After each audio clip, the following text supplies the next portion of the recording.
imagine how much I want to follow that up. Good morning, friends, family, proud new owners of student debt. There are only two stories we tell. Someone comes to town and someone else leaves. It's a little cheesy, but hey, all speeches need a quote, right? Today, we tell those two stories as we graduate catch-up and move on to bigger things. Congratulations, class of 2016.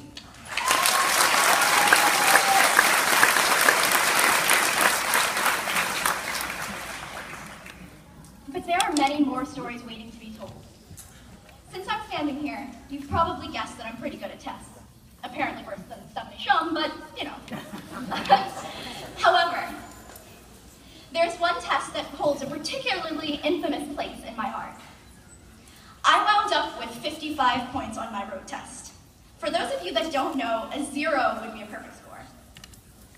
I have to say my biggest error was not understanding intersections. When the light turned green, I went left without noticing the oncoming SUV.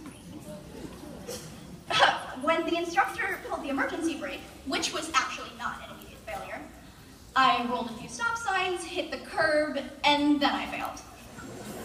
So much for defying that Asian female stereotype. Anyway, in my next attempt, I scraped by with a 25, which is a passing score. Sure, I hit the gas while the car was in park, but that's not really important. I have my license. Nobody got hurt, it's all good. Still, I tell that story all the time because one, it's hilarious, and two, it's a great reminder that you can't stop your lemons, but you can always make lemonade. For all the planning in the world, things will go wrong. You'll miss out on a college acceptance, a job offer, or you'll forget your salutatorian sash. Yeah.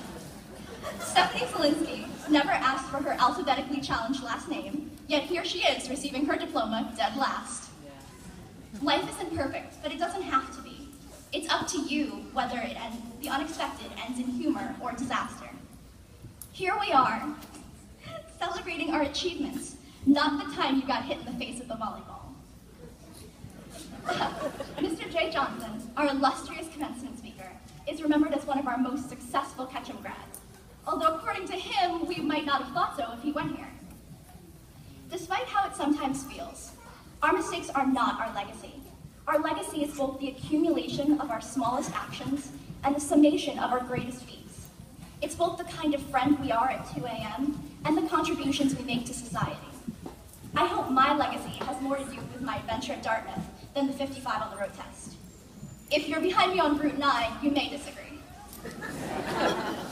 But whether it's meeting your high school sweetheart, I love you, babe, or literally buying NHS hours with your blood, you will live 1,000 stories.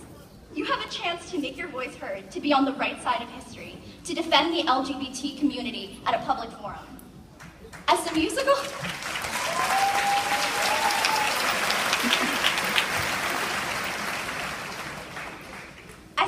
Hamilton eloquently states, you have no control who lives, who dies, who tells your story.